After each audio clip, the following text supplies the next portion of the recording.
What's going on, guys? It's your boy Ethan. Hope you're having a great day. Behind me, lovely set, and this friendly face here. Anyways, we're back at Hustler, back in stateside, and my little vacation of Australia has ended, which means I get to play more cash games. And this is a very different cash game, something that I've never done before on the channel, and a very new concept. This is called the bounty game. Essentially, everyone puts $5,000–$6,000 into this bounty format, and there's going to be a bunch of rules and prizes and incentives to fight for this bounty. Essentially, a way to generate some action, and it seems like there will be lots of fun and interesting spots coming up today, spots that I am unfamiliar with. For example, if you win 2 hands in a row, you get some amount of money. If you win 3 hands in a row, more money, 4 hands in a row, etc. So you're rewarded for playing aggressive, it seems. So it's going to be a new dynamic, going to be figuring out. The table's going to be really tough. A bunch of really good players. Mariano's in, Dan, so Double Dan, Action Dan, and Jungle Man Dan. Both are very good players. So good luck me. And let's get the show on the road. Road to $1 million, bounty style. Welcome to the bounty game. There are a bunch of different side games and prop bets in this specific format, which makes it very fun. So we've got a lot to cover. The blinds are 25, 50, match the stack, and no one can straddle. And each player starts off giving $6,000 to the bounty pool. So there's $48,000 in this pool to play for. Secondly, in the opening kickoff, there's a $2,000 flip from each player to match the stack. So we're starting off the game minus $8,000, assuming that we lose the flip here.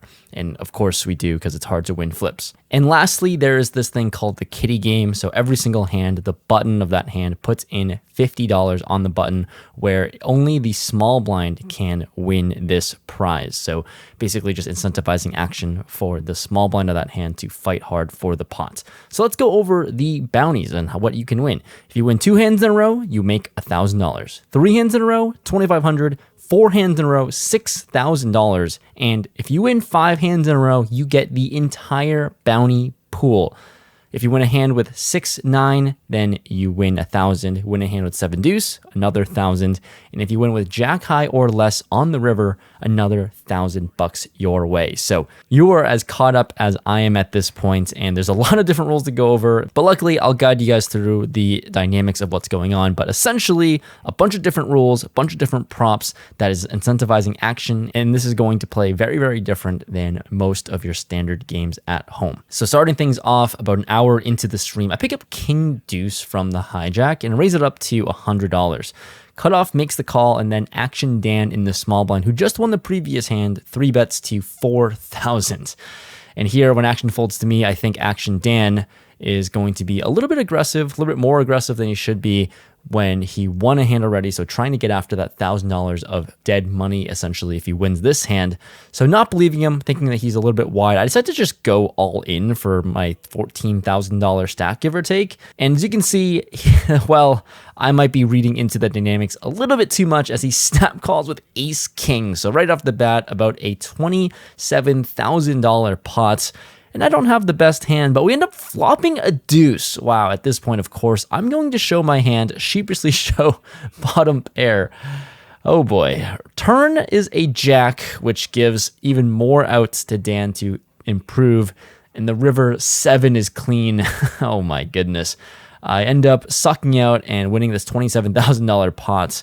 So I end up saving $1,000 from the bounty pool, but maybe I'm reading into the dynamics a little bit too much here as I'm just trying to navigate things through. But hey, moving along, I'm in the small blind with pocket 5s. There's a hijack raised to 200. Cutoff makes the call. And here with 5s in the small blind, there is the kitty game here. Like I said, there's a bounty on the button. And I think I'm just going to go for it. I don't know. I decided to go all in here as both opponents don't have too much in their stack. And I can just try to win the dead money in the kitty game. Anyways, the hijack folds and action onto the cutoff player who takes his time. I cover him at the very least, so I'm not all in for my full 15,000 effective, and he does end up making the call with a pretty good hand, obviously. So it feels like a tournament here. We're playing a bunch of all-ins, and pocket 5s versus ace-jack is a pretty clear flip. Well, we see a pretty safe-looking flop. Oh my goodness, 10-8-5, bottom set. And there's a pretty good flop for me here, of course. Turn is a 7. Oh my goodness. I knew that when this turn came, I'm definitely not out of the woods yet. Still have to fade a river. My opponent asks for a 9 and river? God, dealer, are you kidding me? Flop a set, and this one would have been really big as I could have spun up my original $5,000 buy-in into a massive stack. But here, losing a $28,000 pot to runner, even though we started off as a flip pre-flop, it does feel quite bad, quite the sting to lose to runner here after such an amazing looking flop. But hey, guess the downswing is going to continue. About an hour and a half later, we get into another spot where we see an under the gun player who limps, +1 limps, and then hijack player action Dan, who just won the previous 3 hands and is going for the 4th hand bounty, which means he would win $6,000 if he wins this hand. It goes all in. He covers basically the entire table, and he's basically saying, everyone fold, I want to win the $6,000. Anyways, the cutoff wakes up with the hand and calls all in for his entire stack for $9,000. And here I peel ace king offsuit in the big blind with about $10,000 in my stack now. And of course, let's get involved. What a dream spot. I know that the hijack player is going to be shoving quite lightly, and the cutoff player might have a good hand, but ace king definitely never going to be folding. So I'm all in as well. Everyone else ends up folding, and we're going to play a 3-way all in. Please, this is a $30,000 pot, and somehow, I didn't know it yet at the time, but I am in amazing shape to triple up as I'm dominating both of the opponent's hands. And the flop comes Queen Jack 6. Come on. The cards aren't revealed yet, so I mean, I don't love this situation at all. But when the turn ace comes, I'm feeling like I might have a chance to at least win a small side pot. River, 8 of clubs. Dylan ends up winning with top 2 pair, and he scoops basically a $30,000 pot, and Dan shows the ace 6 offsuit, and that is also going to beat me, so I get stacked. How fun is that? Dylan makes the majority of the money. I lose the maybe $2,000 side pot I had with Dan, and yeah, off to the rebuy station once again. I buy in for $5,000, and in this next spot here, I'm under the gun and I straddle to $100. We get an early position player to call, a hijack person to raise to $400, and then a button 3-bet to $1,400. Here, I look down a very fun hand, 6-9 offsuit. You might be thinking, what are you doing, sir? Well, I just won the previous hand for context. So if I win this hand, I get $1,000 extra for winning 2 hands in a row. On top of that, it's 6-9. So if I win this hand as well with 6-9, I get an additional $1,000 as the bounty. So $2,000 free up for grabs, and it's going with my strategy of short buying. So I only have about $6,700 in my stack, and I'm hoping I'm up against some high cards. Like 6-9 versus ace king is basically like a flip. So incentivized to get it in here. So I am all in with 6-9.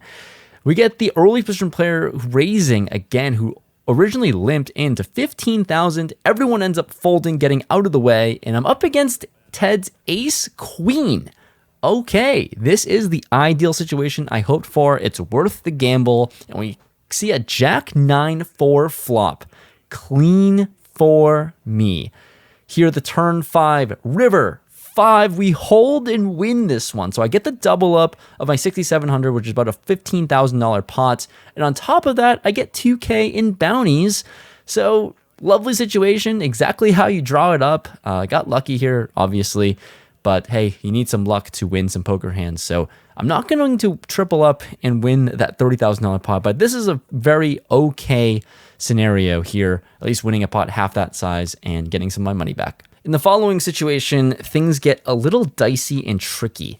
We're playing shorthanded as some players at the table decided to go eat, go to the bathroom break, hold their hands. I don't know what's going on there.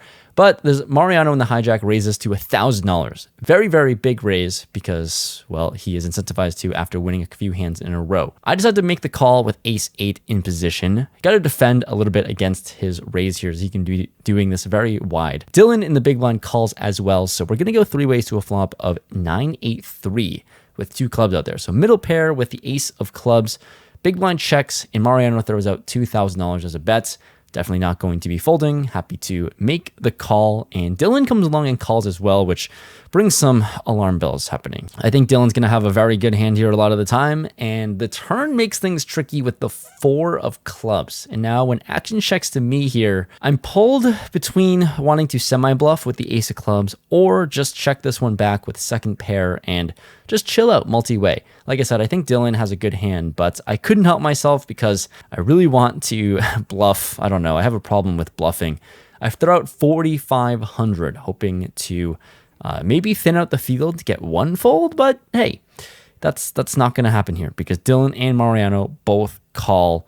And when the river is the 5 of diamonds, now I'm thinking I just have to be all in and just bluff this off. But no, Dylan goes all in himself for $18,000. And that is going to make my decision very clear and easy, which is going to be a fold. But before I can fold, Mariano is in the tank and thinks about this spot for a very long time. So I'm just trying to stay still, wait for Mariano to do his thing.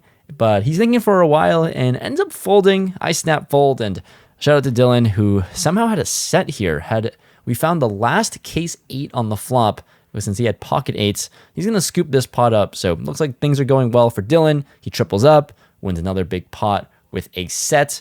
And moving along to one of the biggest hands of the night. For context here to start off the hand, Mariano has won 3 hands in a row. So if he wins this hand that we're going to talk about right now, he's going to be gifted a free $6,000 from the bounty. So very incentivized to fight hard for pots. And here we go. Starting off with an ungunned limp for $50. +1 limps, hijack raises to 400, button calls, Mariano calls, and I peel Jack 10 of hearts in the big blind. I think here I have a very fun hand to squeeze with. I don't really want to go multi-way out of position, basically against the whole entire table.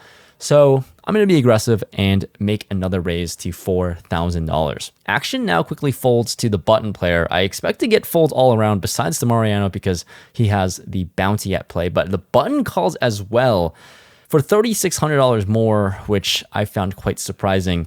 And Mariano, of course, he's never going to be folding with the bounty in play. He's in there as well. So 3 ways, bloated pot. We're off to a flop of ace, jack, 9, rainbow with 1 hearts.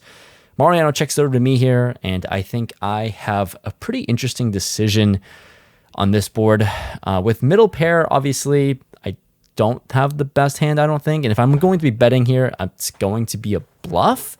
Just really confused in the dynamics here, of course. I think the bounty dynamics are confusing me with, normal poker play. So what is the button going to have that can just double call twice? Is he going to be that strong? Probably not. And does my hand need to bluff? I'm not sure. But all this to say, I ended up checking, didn't want to put money in the middle, at least not yet, on this very dry board, ace high board. Anyways, the button ends up checking this one back. So no money gets put in the flop, and the turn is the queen of clubs, which, well, you can see what everyone has. It brings lots of possibilities for 2 players. And if only I knew the nuts for 1 lucky mofo. Anyways, Mariano checks. I decided to check this one as well. Didn't want to put more money in here, even though I do have a double gutter. And the button throws out a bet of 4,000. Here at this point, I don't believe the button player at all, especially after he checks back on the flop. I don't think he has any sets here, and maybe like a queen jack type of hand. But now Mariano decides to check raise to 16,000. Oh my goodness, what's happening? Both of my opponents cover me, and I think I have like a really, really cool spot to go for another re-raise and go all in, I think. Look, it doesn't seem like it, but here's what's going on in my mind. I don't believe the button at all, and I actually wanted to check raise him if Mariano didn't check raise. But I also don't think I can believe Mariano either. I mean, like I said, he's incentivized to bluff and fight really hard for this pot, for the $6,000 bounty bonus here. I mean, how can he ever have it? Me having a 10 is very, very crucial. Me having a jack is also quite crucial. I block some 2 pairs, obviously sets, and the most important thing, I block straights. So with that said, I decide to press that button, the button of violence, which is all in. And you can imagine how this goes when you see what opponent has here. The button player folds his top pair, and Mariano announces he has the nuts. And that is how, my friends, I have very, very little equity in a $135,000 pot. I've got 3 outs to chop. Mariano says to run it twice. It doesn't change anything, and the rivers still do not change anything. In this one doesn't go my way. To be fair, I wasn't really favored it to go my way the whole time. When I raise Jack 10 and you run into Ace 10 and King 10, usually you're not going to win that much. So I gift my friend my entire stack. So I guess if you want to make some money, you just have to be friends with me. But yeah, it feels really bad. Cumulative winnings now on the screen. You can see I'm down $80,000 nearing the end of the stream. I only brought $100,000 with me to the game, so I put the rest of the $20,000 there, but I'm clearly steaming, quite tilted. And the stream is not done yet, so let's see how much more I can bleed. Actually, I can only bleed $20,000 more. We're moving on to one of the last hands of the night with Ace-Queen offsuit in the cutoff. The hijack player opens it up to $200. I decide to 3-bet to $700. And now Action Dan in the big blind 4-bets to $2,800. Hijack player folds, and here with Ace Queen, it's usually a hand that you can just pitch and throw in the muck. But it's Action Dan. He's shown a lot of aggression and shown he's very capable of raising with a whole lot of nothing. So I'm going to 5-bet him to $7,000, puts in about a third of my stack into the middle. And then the big blind Dan decided to put me all in for my $20,000, give or take. And I didn't 5-bet the Ace Jack to fold to a 6-bet, at least not to this opponent. So I call, and it's a flip against his pocket tens. We see an ace high flop, and that is going to be good enough as I win this one. To be honest, I was not rooting for myself. I am very tilted, very steamed. But hey, I end up winning this one, which feels good, I must say. You know, in hindsight, it feels good. Even though I still feel very embarrassed and foolish to double up Mariano, basically. But I win this one, win the flip. I don't win through good poker play. I just win through poker flips and variance and being lucky in some spots. But anyways, here are the final tallies at the end of the stream. About 15 minutes later, I lost about $56,000, and actually all of my losses went to my good friend Mariano. So we're off to the outro. Let me know what you guys thought about that Jack 10 hand. I'm sure I'll talk about it in the post-game analysis.